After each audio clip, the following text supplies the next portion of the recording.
Olá, está começando mais um Come Together, um talk que traz empreendedores, varejistas e investidores para uma boa conversa. Oportunidade que a gente tem de conhecer histórias e motivações de pessoas inspiradoras. E hoje eu estou com ele, que aos 22 anos ele entrou lá na Aramis como trainee. Passou por diversas áreas da companhia até assumir a liderança comercial e de marketing em 2010. Ao longo desses anos, ele liderou movimentos importantes de transformação, incluindo o rebranding da marca, a expansão do portfólio com novas marcas e a consolidação de uma House of Brands, posicionando o grupo como uma das principais referências de lifestyle masculino no Brasil. Além disso, ele também atua como investidor em startups e integra comunidades globais de liderança como o IPO. Hoje, o nosso Come Together é com o Richard Stade, ele que é o CEO da Aramis Inc., um líder que combina visão empreendedora, consistência de execução e uma leitura estratégica sobre construção e marca, uma expansão e evolução de negócios ao longo do tempo. Rick, muito bem-vinda, muita coisa que você fez, muito novo, muito jovem. Comecei cedo. Não é? Sim, e é que muito bom. jovem, né? Eu olhei e falei assim, cara, já tem 2 décadas quase, né? Quantos anos tem Richard Stade? Isso a gente vai deixar essa pergunta para mais tarde, mas primeiro, assim, além de tudo, nosso investidor, eu tenho um prazer e um privilégio de ter você na nossa comunidade. Eu tô muito feliz. Eu sei que você é um cara corrido, ocupado, mas essa agenda saiu. Estou presente e feliz de estar aqui. Que bom, seja muito bem-vindo. Muito bem, primeira pergunta é que não quer calar. Eu quero saber quem é Richard Stade pelas suas próprias palavras. Pelas minhas próprias palavras? Exato. Olha, eu me vejo uma pessoa... Eu vou trazer os pilares que eu vejo na organização que eu construí de cultura, que foi sobre a minha verdade que eu construí a cultura. Então, gente do bem. Então, eu acho que para mim é uma fundação importante. Não importa o quanto a gente cresce, desenvolve, eu acho que a humildade de ser quem você é, com autenticidade, acho que é a minha fundação. Acho que vem de educação de mãe até, por sinal. Sim. Uma pessoa muito inquieta, então eu tenho essa veia inquieta de querer construir, pensar, minha mente está sempre processando coisas novas, e isso me traz muita alegria. Uma pessoa questionadora, eu questiono muito, mas eu aprendi que a forma importa. Então é questionar com leveza, para trazer potência. E uma baita veia empreendedora de querer construir as coisas, eu tenho um prazer enorme. Me perguntam, mas por que você quer tanta coisa? Eu falei, me dá um prazer enorme poder visualizar algo e construir e trazer um grupo de pessoas juntos que sonham junto em querer fazer algo incrível. E eu me vejo uma pessoa de família muito presente. Tenho 3 filhos, minhas 3 startups. As melhores. São as melhores.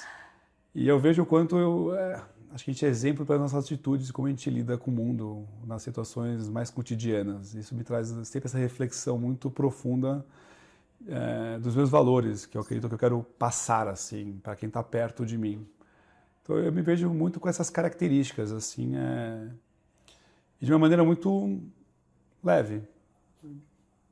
E acho que humildade intelectual acho que é a fundação de tudo. Então eu levo muito para mim, né? Quanto mais a gente cresce, a companhia, tem mais exposição, acho que mais autêntico a gente tem que ser. E mais verdadeiro com as nossas origens para a gente poder walk the talk. Acho que sem máscaras. Sim. Então eu aqui com você conversando, com que eu estou, eu tento ser o máximo possível eu. Sim. Eu acho que isso é um dos maiores presentes que a gente pode se dar num mundo tão filtros. Poder ser autêntico, eu acho que é um privilégio. Sim. É isso. É uma bênção você ser autêntico no mundo de hoje, né? Eu acho. E conseguir seguir autêntico, porque nem sempre é tão fácil quando você não está bem, que foi o que você falou, a minha fundação. Você tem fundação, e aí por isso, né? Bom, vamos lá. Eu queria, assim, você entrou, eu falei na introdução, com 22 anos lá na Aramis. Mas eu quero saber antes do Rick, criança, que pensava assim, nossa, o que eu vou ser quando eu crescer? O que eu vou estudar? O que você pensou em estudar na sua vida? O que você pensava em ser? E se isso está muito longe do que era planejado lá de quando você era criança, adolescente? Está muito longe. E eu vou trazer uma coisa que eu falo às vezes, as pessoas às vezes não levam a sério. Eu sempre fui o top 3 da minha sala. Toco de baixo para cima. Eu era o pior aluno do lugar. O que eu aprendi? Primeiro que o modelo tradicional de ensino não combina com o meu modelo mental. Então, até meus, talvez 24, 23, eu não achei que eu era inteligente. Até a faculdade eu tinha certeza que eu não era. Então eu entendi que eu tinha características sociais muito aguçadas, então eu era muito querido, muitos amigos e, tipo, meu apelido era Todinho, companheiro de aventuras. O que queriam fazer, eu fazia. Eu gostava de fazer as coisas. Tanto é que meu pai brincava, né? O Rick tem meu coração, mas nunca a inteligência. Então, ninguém acredita, mas como eu ia muito mal num colégio, muito mal, você se coloca numa barra muito baixa. Sim. Então, eu nunca almejei estudar em faculdades incríveis, por mais que eu fiz agora o OPM de Harvard, para mim foi um marco importante, porque eu nunca tive essa pretensão. Porque eu não achei que eu tinha capacidade de poder fazer isso. Então, eu nunca almejei uma GV, nada assim, porque eu sabia que eu não queria entrar. E no final, foi trabalhando e tendo espaço numa empresa na época pequena, com muita oportunidade, que eu entendi que a minha potência, diferente de outras pessoas talvez, e não tem certo e errado, cada um tem a sua, é a minha capacidade mental de pensar tanta coisa ao mesmo tempo, estruturar e ter visão. Mas que para o modelo tradicional do ensino, que era ler, decorar e fazer, eu não sei operar assim. Então, na verdade, eu de criança não tinha expectativa quase nenhuma alta para mim. Então, quando meu pai me chamou para trabalhar com ele, eu ouvi do começo, perguntar, mas seu filho vai te suceder? Eu falei, eu não sei se ele é competente para isso. Então, eu fui formado muito no lugar do oposto. E eu fui descobrir meu lugar de potência com uns 24, 25 anos. E aí eu comecei a entender, falei, opa, eu tenho aqui que as pessoas talvez não tenham. E aí eu comecei a entender. E tem um amigo meu, o Rodrigo, que a gente estava conversando agora. Quando a gente tinha 17 anos, a gente estava em Juqueí, ele falou, Rick, se você usar o seu dom que você tem para aprontar, fazer besteira, para o trabalho, você tem uma das mentes mais brilhantes que eu conheço, mas você usa para besteira, você usa para trabalhar. Se você shiftar a tua mente para produzir, você vai descobrir uma potência muito interessante sua, que eu fui descobrindo no tempo. Então, eu não tinha essa expectativa. Eu não tinha expectativa de minha presidência com 29 anos. Eu não tinha expectativa de estar tocando um negócio desse tamanho. Eu não tinha. Se perguntar para o Rick de 10, 12, as expectativas eram baixas. Como diz meu pai, uma grata surpresa, que ninguém esperava. Só minha mãe que falava que eu sempre acreditei em você, mesmo quando eu ia mal no colégio. Mãe é mãe, né? Se a mãe parar de acreditar, quem vai acreditar na gente no final, né? Eu acho que... Então, para mim, não foi o caminho linear. Não foi linear estar aqui, não foi linear estar na presidência, essa exposição. Eu gaguejava em público. Eu não conseguia falar em público, eu gaguejava no colégio, porque a professora me tirava, eu falava muito rápido, então eu não conseguia processar o meu raciocínio. Então, a verdade, quem vê hoje um pouco da imagem, que é uma foto, não sabe a complexidade do filme. E acho que isso é a beleza da vida. Sim. Essa visão de superação. E toda vez que você passa por algo muito desafiador na vida e você consegue superar, você fica mais forte. Muito mais. Mais corajoso. Então, acho que eu tenho N pontos da minha história nesses 41 anos de idade, ou 19 na Aramis, ou 12 na presidência, que por momentos importantes que a gente conseguiu superar, eu fui ganhando mais confiança, mais coragem e mais autenticidade e realmente querendo uma visão que para mim era inimaginável poder um dia chegar. Sim. E hoje é o oposto. Eu não sei nem o tamanho que vai ser mais, porque minha mente conseguiu abrir isso. Mas não foi uma coisa fácil nem linear. Mas eu acho que os grandes negócios não vêm de pessoas que são... que a gente consegue medir as expectativas. Pelo contrário, são de pessoas que justamente as expectativas eram inclusive baixas. Quantos gênios eu conheço que não se encaixam e que muitas vezes não rompem porque não tiveram esse ímpeto de poder vencer a própria autossabotação, porque se sabota, porque todo mundo diz que eu não sou bom e eu começo a achar que eu também não sou, mas na verdade é o ângulo que está errado, né? Eu não sou bom para quê? E a tal da síndrome do impostor, né? Total. Todos temos um pouco, mas eu acho que quando você é muito disruptivo e você é muito vanguardista, é difícil você explicar o que ninguém vê. Tinha uma vez que eu tinha uma consultora de marketing. Talvez isso era 2017, 2018. E ela chegou para mim, deixa eu falar uma coisa, porque ninguém tem coragem. Eu falei, lógico. Você não tem o que você fala. Aí eu olhei para ela e falei, eu tenho. Só não viu ainda. Deu 2 anos, ela me liga e fala, eu entendi você agora. Você tinha. Então, o que eu tenho, talvez, é a capacidade de visualizar coisas muito não óbvias. Sim. E como eu estava ontem, à noite, a gente tem um programa que chama Protagoniza na companhia, que é os maiores talentos de todas as lideranças, têm experiências imersivas para quem é os talentos. E ontem foi jantar dos meus diretores que estavam na curva. E a minha diretora de RH, né, que é talento de transformação, ela falou: a sua capacidade de visualizar um sonho e levar multidões com você é um dos seus maiores características que você tem. Então, a capacidade de visualizar é uma, e de mover um grupo de pessoas a acreditar nisso, talvez isso está lá. Eu não acredito na palavra dom, acho que dom não existe, acho que tudo é treinável. Mas está lá o que eu aprendi a fazer, talvez bem hoje em dia, é visualizar algo complexo e simplificar de uma maneira que seja palpável para as pessoas entender e fazer as pessoas se engajarem num sonho maior juntos.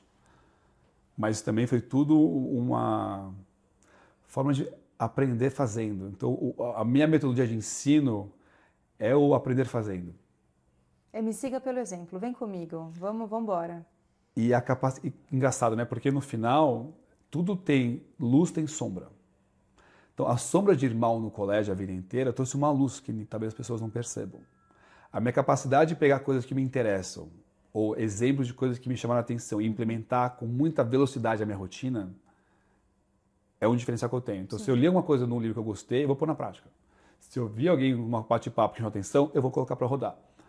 Então, essa capacidade de entender e entender que cada um aprende de um jeito e você pegar o que você aprende e traduzir para a sua realidade e executar, não é trivial também. Mas foi o meu jeito de compensar o que eu não tinha. Sim. Era a velocidade de aprender e executar para compensar o que eu não tinha de bagagem.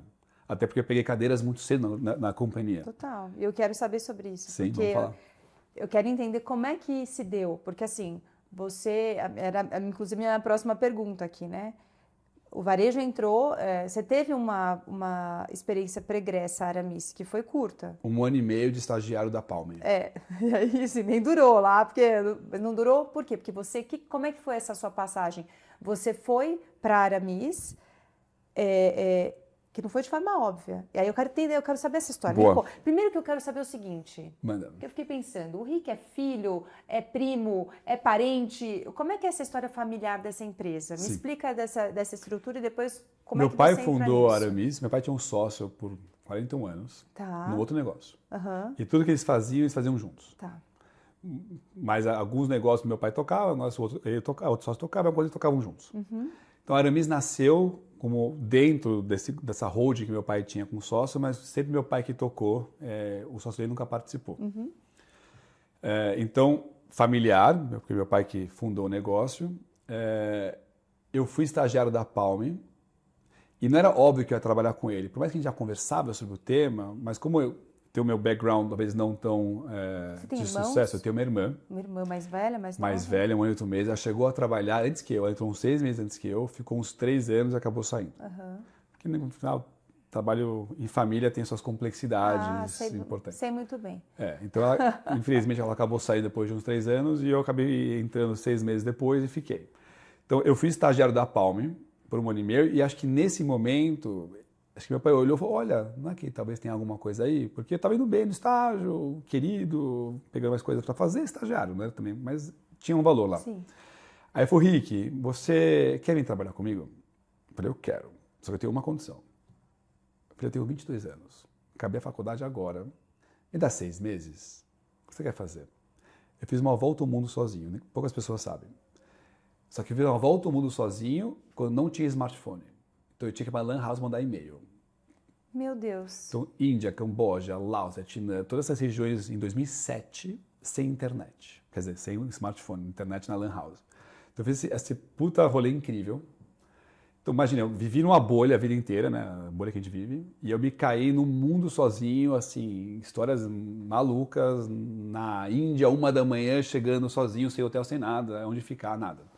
Então, eu acho que eu aprendi muito nessa viagem, porque no final você tem que se virar. Sim. E se virar toda vez num lugar diferente, conhecer gente nova, e lugares do mundo com línguas distintas, ninguém falava inglês, não tinha placa na China, porque foi antes das Olimpíadas. Nossa, gente do céu. Então, puta experiência incrível.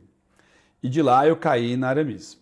Só que aí tem duas histórias, né? O famoso playboy que chegou para quebrar a empresa, porque o moleque de 22 anos, que formou na faculdade, fez uma volta ao mundo e chegou para trabalhar na empresa do pai, Nossa, que storytelling. a fama já leva antes de você chegar. E eu entrei, meu pai falou, Rick, você não manja muita coisa, vai pro estoque. Então eu fiquei uns 2 meses no estoque, controle de qualidade, meio que um trenzinho, porque a empresa era pequena, sei lá, tinha 11 lojas, faturava uns 50 milhões de reais. Então eu tive a sorte, talvez, de uma empresa muito pequena, o que me dava a oportunidade de entrar em muita coisa. Tudo, conhecer tudo. E aí tinha um cara que cuidava da multimarca, que é aquelas lojas do interior do Brasil, só que na época era 70% do faturamento, e cuidava do marketing. E esse cara se incomodou com a minha entrada. Depois de 1 mês e meio que eu estava lá, ele pediu para sair. Isso era outubro, então eu estava 2 meses. Aí ele falou, olha, tudo bem, você pode fazer o show em janeiro? E a gente tem um tempo de transição para poder preparar? Posso. Aí dia seguinte ele não apareceu. Aí foi promovido para gerente de multimarca e marketing. Para fazer, não fez SPM, vai fazer marketing. Ótimo. Pronto. E multimarca, querido, alguém tem que tocar. Eu rodei 11 mil quilômetros pelo interior do Brasil de carro em 2007 para vender na mala e abrir cliente. Então, mas eu tenho uma viagem pelo mundo e quero uma viagem pelo Brasil. Então não foi nada ruim para mim conhecer o Brasil. E aí eu comecei trabalhando, assumindo. Então quando eu assumi a primeira área, tinham 5 pessoas na área. De eu chegar e falar, pô, cheguei aqui, vamos fazer isso, vamos fazer aquilo, assim, vamos ser realistas. Eu não sei nada. Vocês estão aqui há mais tempo que eu. Eu vou ser um facilitador de vocês. O que vocês têm vontade de fazer, que vocês nunca tiveram voz. Tudo que eu concordar, eu vou ajudar a fazer. E assim eu assumi a primeira liderança com 23 anos. Porque eu entendi que a liderança não vinha pelo meu sobrenome, porque eu peguei a liderança pelo meu sobrenome, não porque eu tinha capacidade. Sim. Então acho que a humildade era, vocês estão aqui há mais tempo, com certeza com muitas ideias e pouco espaço às vezes de fala, me fala o que vocês querem fazer. Eu ajudo. E aí fui entrando em todas as áreas, depois de contar mais histórias sobre essa jornada, mas foi assim que eu entrei na companhia. Gente do céu. Quer dizer, tava meio predestinado um negócio que não estava óbvio, mas eu acho que no fundo, bom, depois do que você fez lá e do que você tem feito e do que você ainda tem para fazer, porque eu acho que é um plano aí que é, né, Long run. Horizonte muito longo. Nossa. E aí, mas eu quero continuar nessa história, porque eu quero entender, tá bom. Você chegou, você não sabia, você foi promovido porque o outro cara falou, meu, vou embora com esse playboy aqui, isso aqui não vai dar em nada. Aí você deu voz a essa turma. Em que momento que você falou, tá bom, eu não quero dar continuidade, eu quero mudar? Ok. Quando que foi deixa eu virar essa mesa aqui. Teve uns 2 anos depois que eu estava lá, mas estava muito difícil, porque eu peguei uma cadeira importante, mas era filho do dono. Aí eu contratei um gerente, porque no final eu não era a pessoa para estar tocando um canal tão importante. Então a gente fez um gerente de mercado, mais velho que eu, na época, sei lá, 20 anos mais velho que eu. Então eu tinha aquela posição muito ruim, porque eu era o diretor agora, só que eu tinha um gerente com muita mais bagagem, meu pai mandando, e eu me sentia meio que no meio de um sanduíche horrível. Espremido, sim. O que eu fiz? Eu investi numa startup, um amigo meu, e fui pro conselho dela, e eu montei uma startup com 2 amigos meus do zero. E aí, basicamente, eu trabalhava no escritório, eu fazia ano de conselho quando eu tinha, e eu trabalhava fim de semana e à noite com os amigos meus na startup. Aí meu pai chegou para mim e falou, Rick, assim não dá. Eu falei, eu entendo. Mas eu chamo ele de bro, tá, meu pai? Eu falei, bro, eu quero crescer. E meu pai, pela história de vida dele, super complexa de infância, do que aconteceu com ele nunca quis ter uma empresa maior do que o bolso dele pudesse suportar. Então eu cheguei para ele, então tá bom, eu vou embora. Ele falou, como assim? Eu falei, se você não quer crescer, você já toca a empresa do seu jeito, obviamente ela funciona, você não precisa de mim. E deixa eu fazer alguma coisa que vai motivar meu futuro. Ele falou, não, fica, vamos crescer com alguns pontos. Exemplo, não pode pegar dívida, tem que ser 100% tudo organizadinho, eu topo deixar você tocar e ver o que acontece. Então na época eu tinha loja em São Paulo, Brasília e Goiânia. Eu falei, tá bom, escolhe mais uma praça. Aí eu estudei e fui para Salvador, porque eu tinha um ponto que eu queria. E aí eu fui ganhando um pouco de espaço, uma história engraçada. Porque na época, com meu pai, eu tinha um CFO na época, que é meu pai desde o começo. E o que eu entendi? Isso aqui é um pouco do street smart, que eu acho que às vezes as pessoas carecem. Eu entendi que esse cara me vetava tudo. Então eu tinha que ganhar esse cara. Então eu ia lá, vendia mais ideias pro cara, chegava na reunião com meu pai e aí ele não. Eu falei, calma, vamos conversar. Eu falei, eu vou te vender minhas ideias. Você pode questionar minhas ideias. Na sala eu só espero sim seu. Ou não fora da sala. A hora que eu entendi que se eu ganhava esse cara, ele me apoiava, eu destravava coisas, eu comecei a destravar. Destravar que meu pai era contra a franquia, que teve uma experiência muito ruim no franqueado. Eu falei, eu entendo que teve um problema, mas eu entendo que eu preciso fazer esse canal, porque senão a gente não vai ter capilaridade e tem que ter necessidade. Sim. Então, eu fui comprando as brigas, mas acho que o maior segredo da transição é que, bom, eu já respeitava meu pai por ser meu pai, mas meu pai, pela história de vida dele, veio para o Brasil com 20 e poucos anos e tudo, ele não tinha essa fundação de amigos de infância como a gente tem. Então, eu acabei virando dele um amigo, poder trazer problema de família, de casa, de trabalho. Então, a gente criou uma conexão muito profunda nós dois. Tanto é que, com 28 anos, contra a vontade dele, ele deixou eu fazer um roadshow, a gente vai falar sobre isso, eu trazer um fundo de investimentos, minha presidência com 29, porque nesses 7 anos que a gente trabalhou junto, acho que a gente ganhou uma coisa que foi muito importante, que é a confiança. Ao ponto de ele topar, deixar eu literalmente fazer o que eu tinha de visão, e não é fácil, e tem que ter mérito para ele nessa história, de deixar a próxima geração literalmente voar. Porque muitas vezes a pessoa está presa a querer estar liderando, a voz. Sim. E ele, no tempo dele, do jeito dele, ele foi me dando pista. E foi testando. E também eu fui entregando.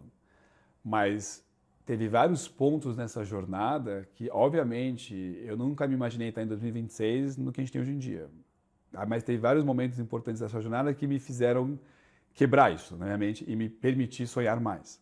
Mas lá atrás, com ele, foi uma conversa clara. Eu falei, se você vai ter 80 anos, na sala do lado no jornal, eu 50, na outra sala trabalhando, numa empresa, não vai acontecer.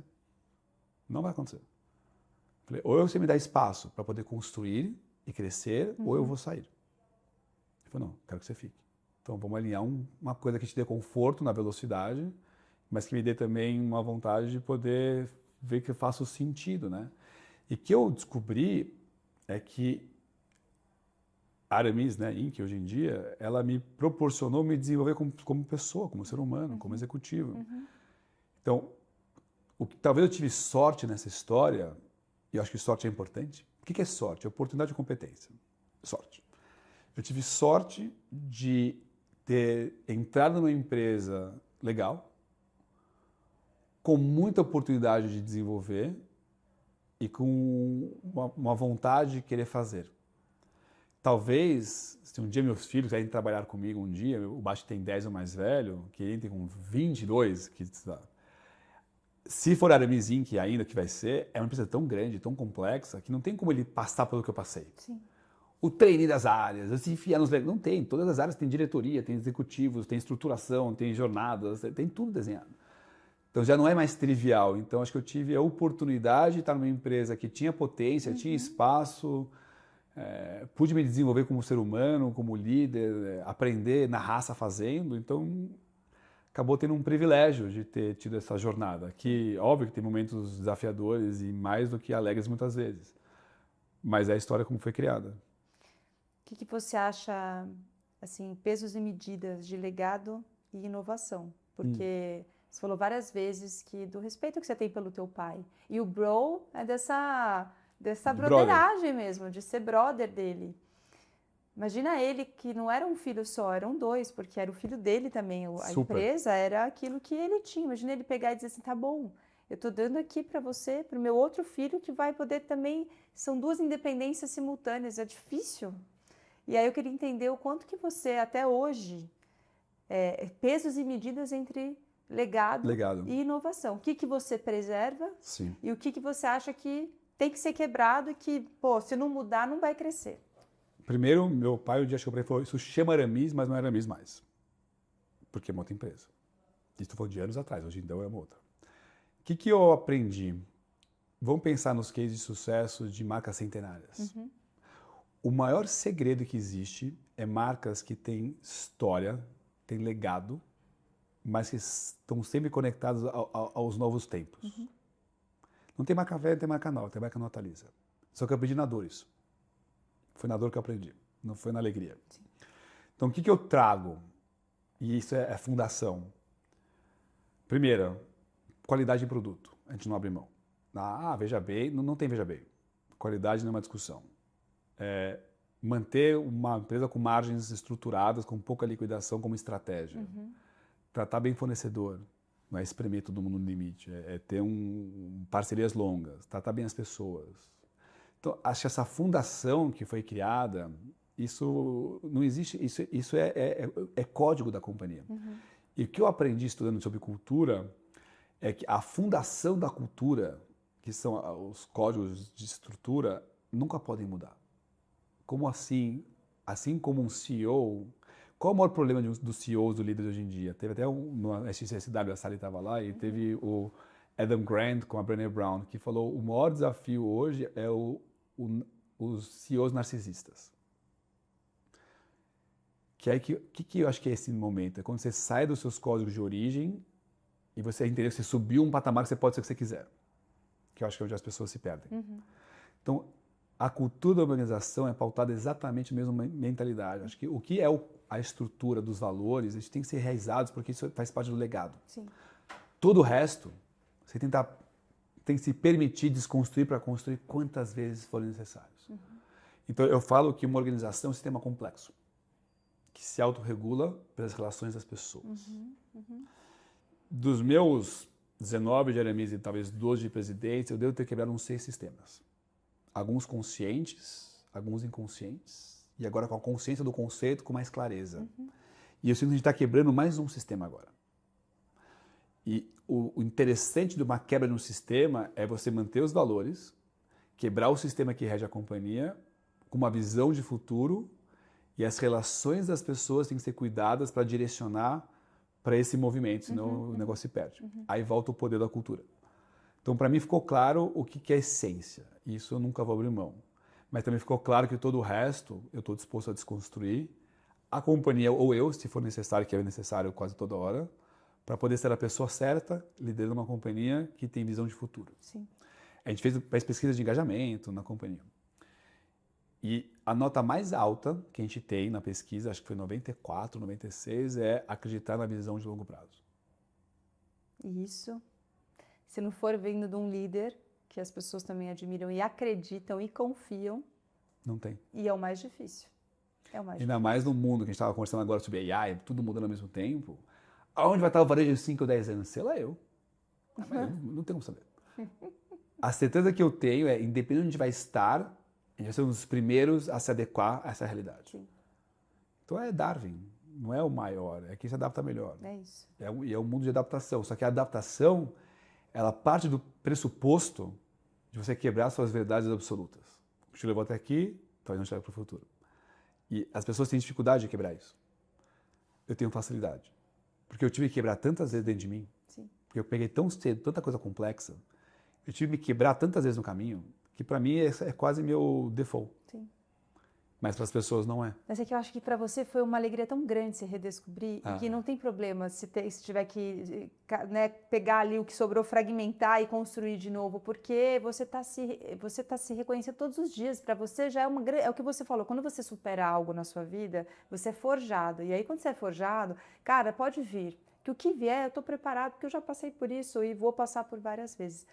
Uma coisa que você falou, que eu acho que é super importante, e que eu estava conversando esses dias com uma pessoa, é que tem uma diferença muito grande entre o executivo e o empreendedor, mas existe também uma mesma armadilha para ambos. Então, o executivo, ele está, ele não é. Então, acaba que ele está como CEO, e aí se ele perde a mão, acaba que se ele não tem o cargo, não sobra nada. O empreendedor, ao contrário disso, ele é, porque ele criou, então ele é o negócio. Só que também existe a armadilha de falar, peraí, então eu sou o cara, eu sou muito poderoso, e aí ele se distanciar e se desconectar da essência, porque as pessoas se distraem, elas se perdem em si próprias, que não é pelos outros, a gente se perde com a gente mesmo, aqui na nossa cabeça caótica, nas referências, naquilo que eu acho que eu sou, e enfim.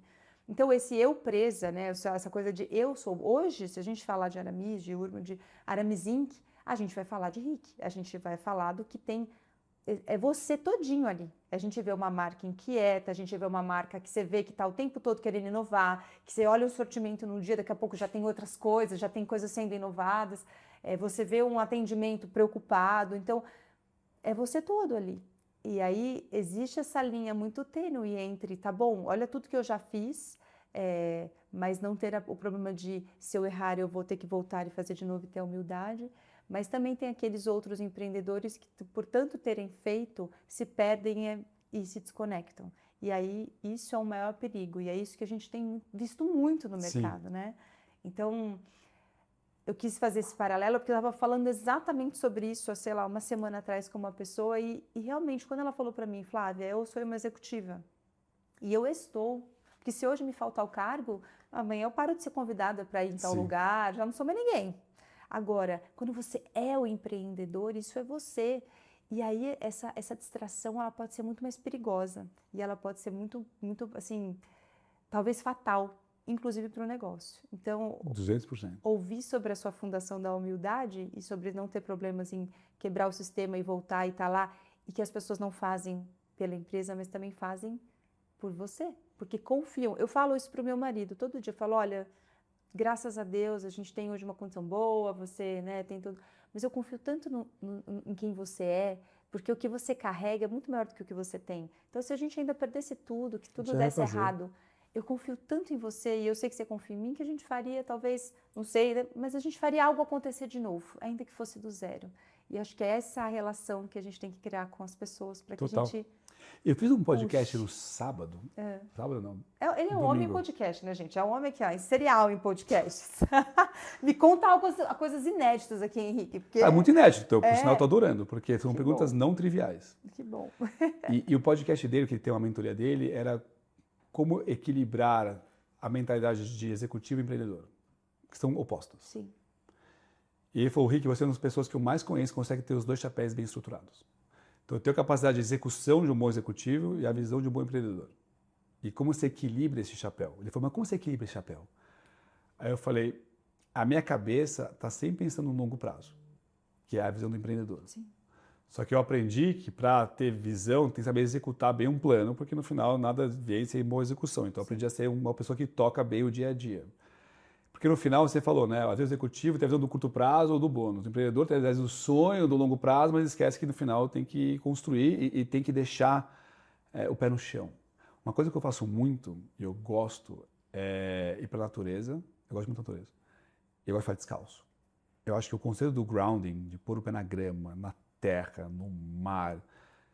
Eu lembro, tem histórias da pandemia para contar, mas eu lembro estar num lugar na Bahia e um céu estrelado. Lindo, tem uma história longa, mas estava muito duro para mim, muito duro. E eu olhava para aquele céu estrelado, lindo, eu falei, meu, o mundo é tão grande, eu sou tão pequenininho, não é possível que eu não consiga resolver meus problemas, eu vou conseguir. Mas isso vale para os momentos onde está tudo caindo, e o pé na grama e o céu estrelado te mostra que você é pequeno. Sim. Mas também tem que valer nos seus dias de glória. Que no final, se você pôr o pé na terra e pôr para o chão, você está aqui. Sim. Então eu levo que acho que todo líder tem que ter pelo menos duas características que eu estudo. Que são humildade intelectual e curiosidade ativa. Se manter curioso é a garantia de você estar querendo aprender sempre. E a curiosidade vem de você, dois caminhos talvez, de você estudar ou de você ouvir. Eu aprendo muito conversando. Então, minha curiosidade vem de conversar com as pessoas, de ouvir mais. E a humildade, entender...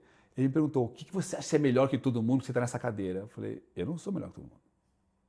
Eu tenho tanta gente boa que eu conheço perto de mim, tanta gente legal, tanta gente que eu me admiro, que eu tenho certeza que eu não sou melhor que ninguém.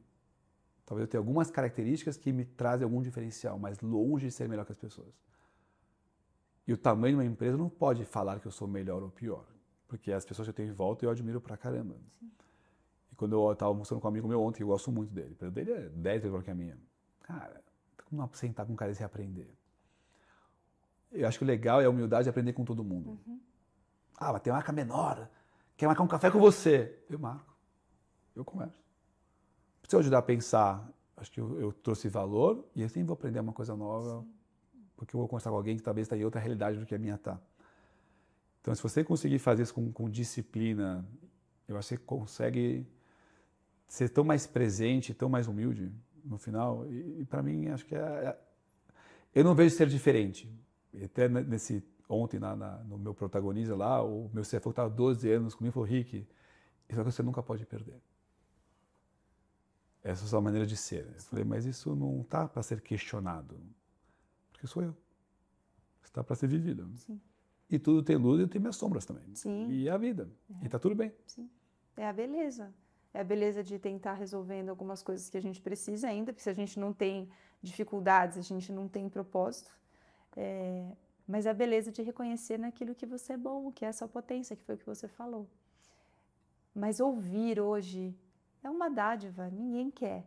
Eu falo que a gente teve o episódio com o Juliano e ele contou uma coisa, que ele teve um acidente com uma prancha de surf quando ele tinha 18 anos, tinha acabado de entrar na GV. E ele ficou cego do olho direito. E eu não sabia. E ele falou, não sei se eu já te contei. E, gente, quantas vezes eu já estive com o Juliano? Quer dizer, isso diz muito sobre qual era o nível da nossa conversa. Sim. A gente não se aprofundava. Talvez eu não tivesse parado para ouvir. Talvez a gente não tivesse tido a oportunidade. Mas porque a gente não ouve. E ainda quando a gente, na verdade, já escuta, né? A gente até ouve, mas a gente não escuta. A gente não presta atenção. A gente não se aprofunda. E eu acho que o melhor ativo do mundo são as pessoas. Eu adoro biografia, eu gosto de história. Então eu estava lá, agora eu fui para Vitória, meu CD foi em Vitória, Serra. E aí eu estava negociando um outro projeto lá e fui com um senhorzinho me levar para conhecer um galpão que estava construindo. Beleza. Super, super simples, mas muito rico, porque ele acertou a mão. Estava em 17 bilhões. Nossa! E aí um cara super humilde. Aí eu cheguei para ele e falei, você tem como de contar a sua história para mim? Ele falou, como assim? Eu falei, eu quero do começo. Seus valores. Conta sua história. Ele ficou meia hora contando a história dele. Imagina a alegria que ele também teve de poder te contar. E eu, a alegria de poder ouvir uma história de superação incrível dele. Eu prefiro menos interações com pessoas e mais profundas do que muitas interações rasas. Eu sou mais do profundo. Eu gosto de sentar com alguém e eu quero conversar. Quero perguntar, quero aprender, quero ensinar. Então, eu gosto mais disso. Então, mesmo que eu não conheça a pessoa, eu estou lá no carro, fazendo CD, e eu olhei para ele e falei, tem algo aqui que eu preciso ouvir. Tem algo aqui que eu preciso aprender dele. E é lindo de ver. E é uma coisa que não está em nenhum podcast, não tá no OPM, não tá. E é a história de vida, é o que você fala, cara, esse cara te inspira, te traz algo novo, até te dá um ânimo. Você fala, cara, se esse cara conseguiu isso aqui, pô, fazendo isso, sendo quem ele é, e sem perder a essência. Zero. Além do pé no chão, na grama, descalço. Eu fico descalço. O que você faz assim pra, enfim, pode te ajudar a performar melhor, ou que, sei lá, um esporte? Porque... Eu faço muito esporte. Eu faço esporte na média 6 da semana. Às vezes dá 7, às vezes dá 5, mas não menos que isso. Estou na fase. Academia eu faço desde os 19, eu era muito magrinho, então meio que para mim é fundação. Eu era muito magrinho, então eu tinha que fazer. Então academia eu faço desde os 19. Eu estou na fase do paddle. Cara, paddle é um negócio, não acaba aquilo, né? Assim, porque é difícil aquilo, né? É legal, é muito mais fácil que tênis. Não, tênis eu tô na dificuldade, então, gente. Tênis, eu cansei. Hoje eu saí da aula de tênis falando, pô, por que eu venho, gente? Sério? Eu tava fazendo uma vez por semana tênis, você não evolui. Não evolui, eu faço 3 vezes. Então, aí eu parei, tô no paddle, tento dar umas corridinhas, e eu fiz 12 anos Muay Thai. Muay Thai? 12 anos. Pô, eu amo. Eu gosto muito de contato, eu tenho muita energia, então para mim, e reflexo. Nossa. Então para mim era uma diversão do conceito. Então para mim esporte, uma coisa que eu gosto muito de fazer. Já fiz muitas salas nessas coisas, eu estou voltando agora a fazer, agora que eu me organizei melhor para fazer mais. Eu acho que tem que achar maneiras de cuidar do corpo e da mente. Como eu falei, luz e sombra, né? A gente fez um teste com os diretores e deu que eu tenho uma velocidade de raciocínio muito rápida e uma endurance muito longo. Ou seja, eu consigo ter essa velocidade por muito tempo, que para trabalhar é maravilhoso. Para dormir é uma desgraça, porque minha cabeça é muito acelerada. Não para. Então também tentando achar rituais de como acalmar um pouco minha mente. Sim. Porque senão ela não para de produzir, mas também não descansa. Sim. Então acho que no final o desafio está no equilíbrio. Por isso que eu vou para a natureza, para no chão. Eu acredito em energia. Energia é uma coisa que eu acredito. Na mão, tem energia. Então acho que a gente tem que limpar ela. E eu reparo, quando a gente está muito em São Paulo, nessa frequência muito alta, dá para um lugar de natureza, você vê que a frequência, 2 dias, ela começa a baixar. Aí você com uma tava alta, e você não percebe que você está no seu habitual. Então, para mim, são maneiras que eu fui descobrindo, porque eu gosto de longevidade, é um tema que me interessa. A Bíblia falava, né, eu completei 80 com 20, eu tô com meus 41 focado, assim, chegar nos meus 80, esquiando, fazendo esporte, comida ativa. Então, tem um amigo meu que fala, o melhor remédio para a ansiedade é um plano de longo prazo. E não pode ser só para o trabalho, tem que ser para a vida. Porque aí o prazer do curto prazo, você vai refletir sobre a visão de longo prazo. Se permitindo, naturalmente, fazer as coisas. Sim. Mas eu já me olho com meus 80, bem, shape bom, animado, fazendo coisa, produzindo. Eu me vejo assim. E acho que a primeira coisa que tem que conseguir fazer é se ver. E enxergar isso. Sim. E aí é muita disciplina, foco e consistência. Então eu sou uma pessoa de rituais e rotina. Porque acho que é a minha fundação para eu garantir a minha performance que eu quero ter. Que eu acho que você treinou também, né? Porque talvez você com a sua... Não era assim. Não era assim. Imagina ter disciplina para alguém que... É o que você falou da sauna. Eu odeio sauna.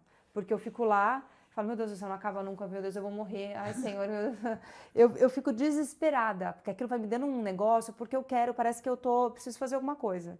E eu fico pensando, você, que né, numa estrutura muito mais... Gente, difícil pôr disciplina para alguém que é inquieto, para alguém que é curioso, para alguém que está aqui, mas já está lá. E a fala rápida é por conta do raciocínio rápido, né? Não era que você falou que você gaguejava. É óbvio, porque você quer falar um monte de coisa que a tua boca não consegue acompanhar. E aí a fala... Então, eu acho que essa coisa do treino, você aprendeu a se treinar, a se programar, inclusive para se comunicar, para fazer tantas coisas. E olha como isso é incrível, porque como a gente é autoprogramável também, né? E dá pra gente mudar, inclusive, naquilo que... Quer me matar? Ah, mas eu sou assim. Não. Meu filho fala, mas papai, eu sou assim. Primeiro, você está assim. Você não é, você está. É diferente. E segundo, querido, essa é a resposta das pessoas que são fracassadas para mim. E o fracasso não é sucesso financeiro. O fracasso é a visão de mundo e de vida. Ah, eu sou assim, eu nasci assim. Não existe isso. Óbvio, você tem seu DNA, você tem sua essência, você tem seus valores, ok. Mas aceitar tudo como uma verdade absoluta porque eu sou assim, então eu era um péssimo aluno, então eu sou burro? Não, talvez eu tenha outros tipos de inteligência. Aí é como você acha isso. Então, quando pessoas falam essas coisas pra mim, eu tenho zero empatia. Zero. Porque eu falo, desculpa. Tem coisas que são negociáveis, tem outras que se elas se transformam, elas melhoram ainda mais, né? Eu acho. Quem te inspira? Olha, eu acho que o segredo é se inspirar em coisas, às vezes, pequenas de pessoas. Porque você não vai achar uma inspiração mágica. Mas eu consigo olhar para a atitude de pessoas que me chamaram a atenção e tentar trazer para o meu cotidiano. Dar um exemplo simples. Tem um amigo que chama Ronaldo, ele foi CEO da Óticas Carol e ReHap. Pereira. Tá com a gente também, nosso... E eu vi um dia no Instagram um vídeo dele cumprimentando todos os franqueados descendo do ônibus na convenção. Eu olhei e falei, isso faz sentido para mim. Me inspirei. Toda a conversa que eu faço, eu tô lá, cumprimentando 600, 700, quantas pessoas tinha lá cumprimentando. Então, eu acredito que a inspiração pode vir, ok, o Elon Musk me inspira? Sim. O cara é um gênio. É o gênio da nossa geração. Esquece se você gosta, não gosta, das atitudes, não é uma questionável. Ele é um gênio da nossa geração. É uma inspiração? É. É factível? Não. Não, eu não sou gênio, nem perto disso, então é meio que olhar. Eu lembro de ler a biografia do Elon Musk, não a atual, a anterior que ele tinha feito, e do Jack Ma numa viagem. Eu me conectei com o Jack Ma, porque é o cara que é mal, que tentou Harvard sei lá quantas vezes, nem no McDonald's, se não me engano, ele passou. Então eu consegui me conectar com a história. Sim. Outras, você não vai se conectar com a história porque é muito longe da sua realidade. Então eu tento me inspirar em coisas simples que me chamam a atenção de pessoas que eu quero pôr, que faz sentido para a minha visão de mundo. Então, isso acho que é a beleza. Porque, não tem o meu guru. Mas tem atitudes de pessoas que eu reparo em volta que me motivam a querer ser melhor. E essas pequenas atitudes que eu tento trazer para a minha realidade. Muito bom, muito bom. E de coisas simples, né? Você vê. E às vezes um aperto de mão e um abraço ali saindo do busão da convenção, vale o cara ouro. fala, cara... Uma vez chegaram para mim e falaram, Rick, você tem noção que provavelmente você é a pessoa mais bem-sucedida que essas pessoas conheceram na vida? Eu falo, não. Óbvio que não passa na minha cabeça isso. Então, você sabe que você chegar numa loja, dar um abraço numa pessoa, tem um peso tão grande porque ela não está acostumada. Sim. Mas aí, de novo, tem que ser uma... Você pode fazer se for uma verdade para você. Sim, não é uma forçação de barra. É Não, isso. não vai ser natural e É aí isso. não vai gerar valor. É isso. Agora, quando aquilo é natural, e é tão bom, né? Quando a gente não quer forçar uma barra, você só... É isso, eu trouxe de uma inspiração uma atitude, e essa atitude muda toda a atmosfera. Eu fui lá no lugar. CD, na fábrica que a gente tem lá, e aí a gente botou um café da manhã, porque eu ia pra lá. Aí tá lá, todo mundo sentado no banquinho lá, eu peguei meu banquinho, peguei meu coisinha, sentei no banquinho e fiquei conversando com as pessoas. O que você faz? Você tem? A minha diretora de RH, ela entra, ela olha, ela volta, ela olha e fala, o que você tá fazendo aqui? Eli? É Eli. Aí eu falei, sentado com a turma, conversando e comendo meu café da manhã. Ô Rick, isso é muito você, cara. Mas isso é ótimo. Eu falei, mas como não? É tudo gente. O que eu vou veja bem, eu vou ficar numa salinha. Não, beleza, vamos comer aí com a turma. Sim. Mas para mim é isso, acho que é a inspiração meio de coisas simples das pessoas que me motivam a querer ser uma pessoa melhor. Sim. É isso. A gente faz aqui um hi-bye, porque a gente utiliza as coisas assim, é tipo um ping-pong, perguntas rápidas, respostas nem tanto, porque às vezes a gente se enrosca e aí não dá. Vamos. Mas eu quero saber... Ah, não, tem uma pergunta que eu não quero perder. Se você pudesse voltar no Rick, lá de trás, o que você falaria para ele? Que conselho você daria?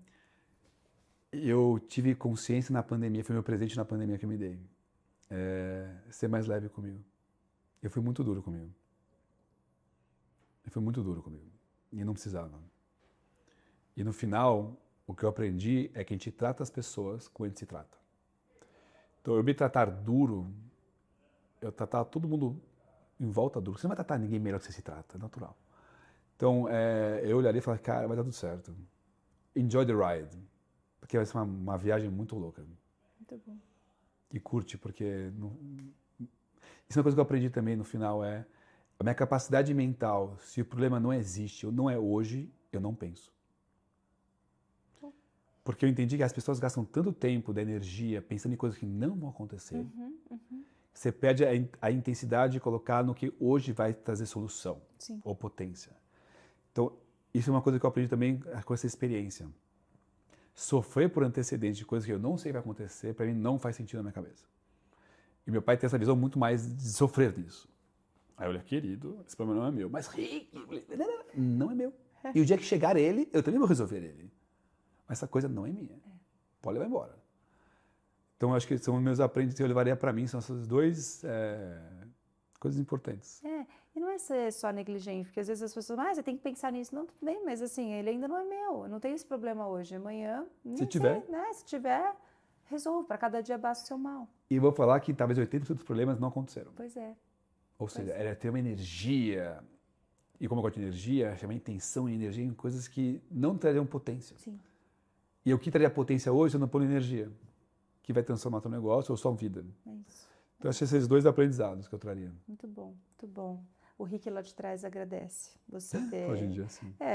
Tudo bem, faz parte da sua jornada. E que bom, porque o melhor é, você não ficou assim, você se transformou no meio da caminhada. É isso. Um livro, são tantos aí que você falou, mas tem algum que você fale, nossa, esse livro aqui é um livro super importante?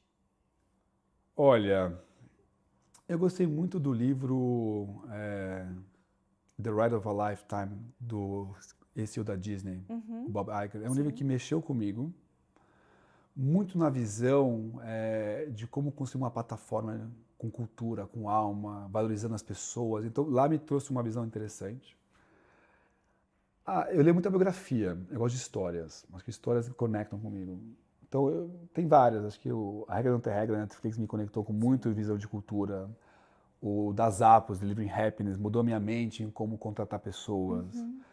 Então, cada livro, alguma coisa de biografia, me traz alguma reflexão de como, para mim, isso me constrói como ser humano. Então, eu tenho várias, assim, que me brilham, assim, os olhos de ter lido e pegado insights que, assim, te faz pensar diferente. Não dá para ser diferente com você, né? É observar pessoas, o tempo inteiro. Tá bom, e aí, o que esse cara fez para ser quem ele é? É um pouco quando eu te falei do propósito aqui. Quem é esse Richard Stade. Deixa eu conhecer um pouco mais sobre ele, deixa eu me inspirar com ele. Acho que aqui é uma literatura para isso também, então que Foi bom. o primeiro podcast, eu faço muito podcast, que a gente tem esse tipo de conversa. Que bom. É que aqui vai para onde a gente se deixa levar. E acho que é uma coisa tão mais leve, porque é o que eu falei, a gente quer falar de negócios, óbvio, mas os negócios amanhã, o mercado muda, a tecnologia muda, tudo, nada é imutável. Mas o que é imutável? Quem nós somos, o que a gente é e a nossa história, a gente não consegue mudar dela para o passado, a gente consegue mudar para o futuro. E o nosso propósito aqui é como que a conversa que a gente tem pode fazer com que alguém escolha hoje transformar o dia, né? Fazer mudanças hoje, olhar para você e assim como você viu no Ronaldo, fala, hoje eu vou mudar uma atitude, essa atitude é mudar toda uma caminhada. Eu faço palestra bastante hoje em dia, eu faço painel, eu faço podcast. E o que é forma de sucesso para você? Se eu conseguir fazer uma pessoa que algum trigger de fazer algo que traga valor na prática, para mim valeu a pena ter feito. Quando eu comecei a fazer discurso na Aramis, meu pai fala, Rick, ninguém tem que você fala, filho. Aí eu falei, bro, se uma pessoa entender e eu conseguir impactar, eu já estou feliz. É isso. E hoje eu posso falar para 10 mil, 15 mil, não interessa quantas pessoas. Se eu conseguir trazer alguma reflexão minha, que fez alguém pensar algo diferente, que impulsionou a vida de alguém, para mim tá ótimo. Propósito. Missão cumprida. Uma pessoa. Alguém na sua vida, que quando eu te pergunte isso, ela seja a primeira a vir à sua mente. Quem? Olha, é difícil fugir de pais, muitas vezes, né? Porque cada um trouxe bases, ou família, ou a Sari, ou meus núcleo de amigos muito próximos, que... Porque o legal do núcleo de amigos próximos de longa data é que não importa que você se transformou, você sempre é aquela mesma pessoa para ele. Sim. E isso acho que é um presente. Então, acho que esse núcleo vem muito na minha cabeça. Difícil alguma pessoa assim. Não vamos personificar, vamos colocar esse núcleo próximo que te acompanha no seu Mesmo dia a dia. que você não esteja tão presente mais com as pessoas, mas você sabe que você está lá para os dois, para os dois lados. Eu acho que isso é tão importante. Sim. Você já falou isso para o Rodrigo, de quando ele falou isso para você? Já. Foi bom também, né? E hoje acho que ele olhar para você e falar, pô, você realmente mudou aí o rumo da energia, colocou energia. Eu estava com ele no fim de semana, a gente é muito amigo. Muito bom, muito bom. Eu amo essa família, eu amo esses meninos. Também. Uma frase. Be bold. Be bold. Cara, be bold. Seja corajoso. É isso, é isso. Para tudo na vida, né? Para tudo na vida. Para tudo na vida. E um sonho. Olha, para não falar de trabalho, o propósito que eu coloquei na companhia foi uma discussão interessante. Estava com um grupo, debatendo propósito. Aí chegou um cara para mim e falou, Rick, o propósito é teu, não é na gente. Se você colocar lá, a gente vai acreditar. E eu coloquei impulsionar pessoas e transformar histórias. E eu acredito que se a gente conseguir fazer isso com impacto, fez sentido o processo. Independente se vai ser numa mentoria, se vai ser na companhia, se vai ser num café, numa palestra. A gente conseguir fazer isso com propriedade, acho que fez sentido. Seria isso. Muito bom. Richard Stade, gente, olha aí, ó, que bela surpresa, que grata surpresa do Bro, que grata surpresa. Eu vou dizer, a gente teve alguns contatos aí da vida pessoal, de se encontrar em alguns lugares, e óbvio da vida profissional também, mas eu nunca tinha tido a oportunidade de te ouvir mais profundamente, óbvio. Fui procurar podcast, as coisas, sabia de algumas coisas, mas como é prazeroso te ouvir. E acho que você é um grande testemunho de alguém que acreditou em si e que acreditou naquilo que é o seu propósito e não vai desistir. E tem levado uma legião de pessoas com você e pessoas que você sim tem feito a diferença e impactado a vida delas. Então, muito, muito, muito, muito obrigada. Adorei gravar, adorei. Se você quiser deixar uma mensagem com essa câmera toda sua para quem te assistiu, que com certeza vai ter algo novo para repensar. Olha, primeiro eu adorei, eu me diverti muito. Que bom, e foi muito também. autêntico, assim, muito leve do que eu acredito, então foi especial. Que bom. E desse conteúdo todo que a gente conversou, se pegar uma ou duas coisas que moveu, te tocou ao ponto de querer fazer e mudar algo, eu vou dar a saber. Que a gente vai saber que a gente teve um impacto positivo em alguém. Então compartilhem. Olha, você que ficou aí até agora e ouviu e assistiu esse podcast incrível, que com certeza trouxe algo para a sua vida, eu te convido a lá se inscrever no canal, no Spotify, no YouTube e esperar, porque daqui a pouco tem mais, né? E eu te espero sempre no próximo Come Together. One thing I can tell you is you got to be free. Come together.